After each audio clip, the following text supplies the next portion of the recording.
You think something is wrong with your life. It isn't.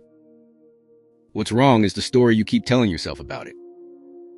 Look around. Nothing is broken. You're functioning. You're surviving. Yet something inside you feels off. Every time life slows down, your mind panics. It tells you that you're behind, wasting time, falling short. So you stay busy, not to grow, but to avoid listening. And here's the part most people miss. The emptiness isn't a problem to fix. It's a signal you've been trained to ignore.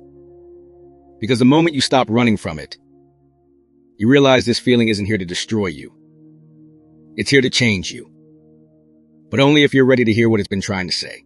You wake up one morning and nothing is technically wrong. Your bills are paid, your phone works, people around you smile. From the outside, life looks stable, maybe even successful. Yet inside, there's a quiet hollowness you can't explain.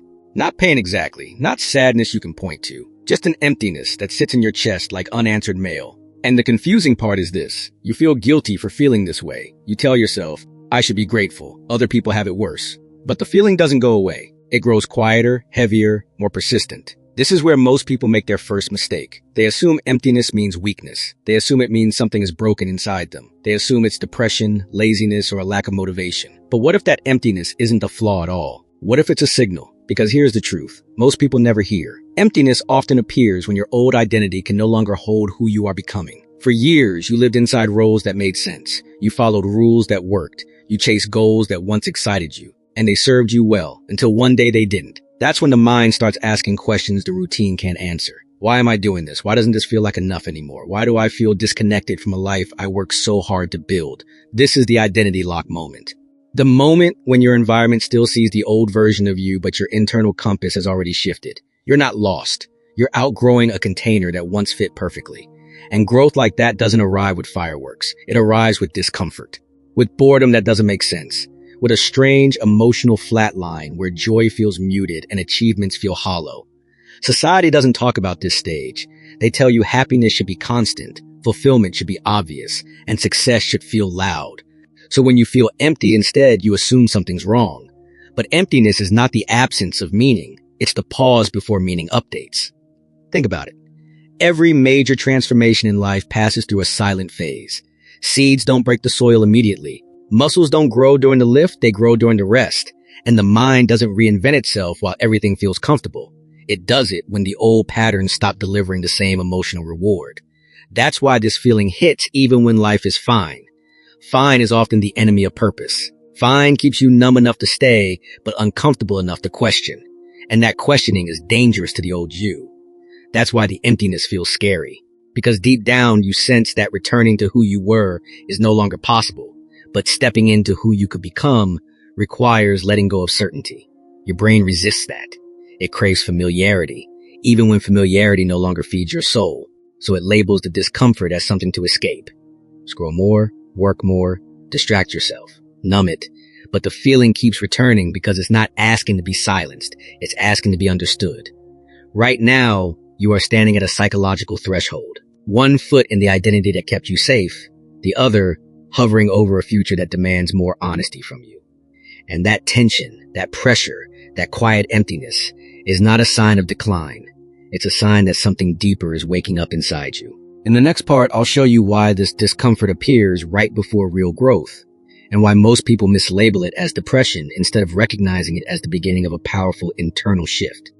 Here's where the pattern becomes clear, and once you see it, you can't unsee it. Every time this emptiness shows up, it follows a familiar sequence. First comes achievement. You reach a milestone, fix a problem, or finally arrive at a place you once dreamed about. Then comes relief. For a moment, things feel settled. And right after that, unexpectedly, the emptiness returns. Not because you failed, but because success closed a chapter that once gave your life structure. Humans don't just need comfort, they need forward motion. When your goals stop stretching you, your nervous system goes quiet in the wrong way. You're no longer challenged, but you're not at peace either. That's the space where emptiness grows. Most people misread this moment. They think motivation is gone, when in reality, meaning has expired. You're still using an old map in a territory that has already changed. And instead of questioning the map, you question yourself. You tell yourself you're ungrateful. You tell yourself you should just push harder, grind more, or stay busy so you don't feel it. But busyness doesn't fix emptiness. It delays it. Because emptiness isn't about lack of activity, it's about lack of alignment. Your actions are no longer connected to a deeper reason. And when that connection breaks, the mind feels directionless even if the schedule is full. This is why so many people feel empty at the peak of their stability. The routine is polished, the income is steady, the external approval is there. But internally, something feels stale. That's not depression. Depression is a collapse of energy. This is a surplus of unused potential with nowhere to go. And unused potential doesn't feel exciting. It feels heavy. It feels like pressure without an outlet. That's why the emptiness often shows up as fatigue, apathy, or emotional numbness. Not because you're broken, but because your internal system is understimulated by meaning. You've mastered survival, but you haven't redefined purpose. And the mind reacts to that gap by pulling back emotionally. It conserves energy, waiting for a new direction worth investing in. But here's the dangerous part. When people don't understand this pattern, they personalize it. They think, something is wrong with me, instead of realizing something I'm doing is no longer enough for who I'm becoming. That misunderstanding leads to self-judgment, and self-judgment leads to shame. And shame convinces you to stay quiet about what you're feeling. So you suffer privately, smiling publicly, wondering why life feels empty when it looks complete. This is how people stay stuck for years. Not because they lack opportunity, but because they mislabel the signal. Emptiness is not asking you to give up your life. It's asking you to update your relationship with it, to stop living on autopilot, to stop chasing outcomes that no longer reflect your internal values. The reason this phase feels so uncomfortable is because clarity hasn't arrived yet. You can feel that the old way doesn't work, but you can't yet see the new way clearly. And the human mind hates uncertainty more than pain. So it would rather call this feeling a problem than sit with it as a process. But growth never announces itself with certainty. It announces itself with restlessness, with dissatisfaction that doesn't make logical sense, with a quiet internal voice saying, there's more than this. And if you don't listen to that voice, it doesn't disappear. It gets louder, or it turns into something heavier. In the next part, I'll show you why this exact discomfort appears right before real growth, and how recognizing it correctly can change everything instead of pulling you deeper into confusion. This is the moment most people never reach, not because they aren't capable, but because they misinterpret the signal and retreat. Real growth doesn't begin with confidence. It begins with discomfort that feels personal. The emptiness you're feeling right now is not a breakdown, it's a reorganization. Your mind is clearing space. Your old motivations are dissolving because they can't power the next version of you. And that process feels unsettling because the brain prefers known pain over unknown potential. This is why this phase is so often mislabeled as depression.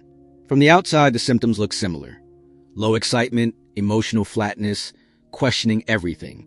But internally, the mechanism is completely different. Depression pulls energy inward and shuts the system down. This discomfort does the opposite. It's pressure building for expansion. It's energy waiting for direction. You're not losing yourself, you're between selves. And that in-between space feels empty because it hasn't been filled yet. Think about every major leap you've ever made in life. There was always a period where nothing made sense, where the old no longer worked and the new hadn't arrived. That void wasn't a mistake. It was the doorway. But here's the truth that changes everything. Growth never feels like growth while it's happening. It feels like confusion. It feels like restlessness. It feels like questioning the life you built because the person who built it is no longer the person who has to live it. This is where most people panic. They try to force happiness back instead of listening to what the emptiness is asking for. And what it's asking for isn't distraction. It's honesty. Honesty about what no longer fulfills you. Honesty about the goals you chase for approval instead of alignment. Honesty about the parts of you that have been quiet for too long. When you sit with this discomfort, instead of running from it, something powerful happens. Patterns start revealing themselves. You begin to notice where your energy drains instead of grows. You see which routines numb you and which thoughts keep repeating. The emptiness becomes information, a map, not a monster. And once you read that map, direction slowly returns. Not as instant motivation, but as clarity. Clarity about what needs to change. Clarity about what needs to end.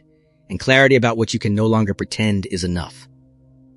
This is why this stage feels lonely, because it separates you internally before it separates you externally. You start seeing life differently before life actually changes.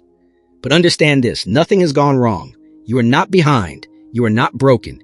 You are in transition. And transitions are quiet, uncomfortable, and misunderstood by people who have never outgrown their own patterns. If you're feeling empty while life looks fine, it's because fine is no longer your destination. It's your starting point. And the moment you stop fighting that realization, the emptiness loses its power. It becomes a signal you can work with instead of a feeling that controls you. If this message resonated with you, don't just let it pass. Show your support by liking this video, subscribe to the channel for more powerful motivational content, and press the bell notification so you never miss our next video. Your growth journey doesn't end here, and neither does this conversation.